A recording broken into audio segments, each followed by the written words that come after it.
Ukrainian President Zelensky is in the nation's capital meeting with President Biden and members of Congress, trying to win continued support for his country's ongoing war against Russia. President Biden announcing plans for the latest installment in Ukraine aid, another $325 million. CBS News reporting a recent poll shows a majority of Americans continue to support providing assistance. However, there is a divide on Capitol Hill over how to keep funding that war. We need to give them everything they need. We should be for a peace resolution, ending the war. They're not funding it.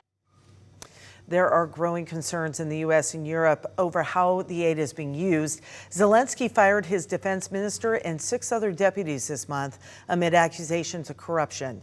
The U.S. has provided nearly $44 billion in military aid since the start of the war, and the White House is asking for $24 billion more. Earlier this week, in an interview with Bloomberg, Texas Senator Ted Cruz claimed that thanks to the recent prisoner exchange with Iran, the U.S., he says, is now funding both sides of the war in Ukraine.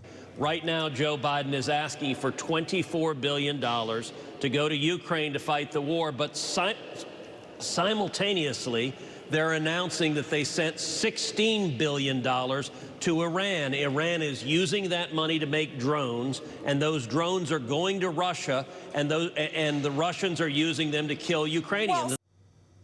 The Biden administration insists the U.S. Treasury can prevent those Iranian funds from being used to fund terrorist and military operations.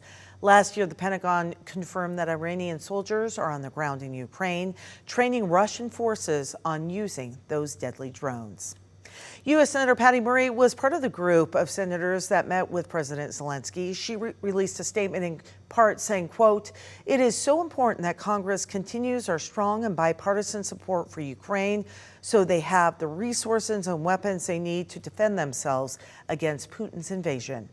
She continues, quote, "Ukraine is a humanitarian priority, but it is also a key national security priority for our country.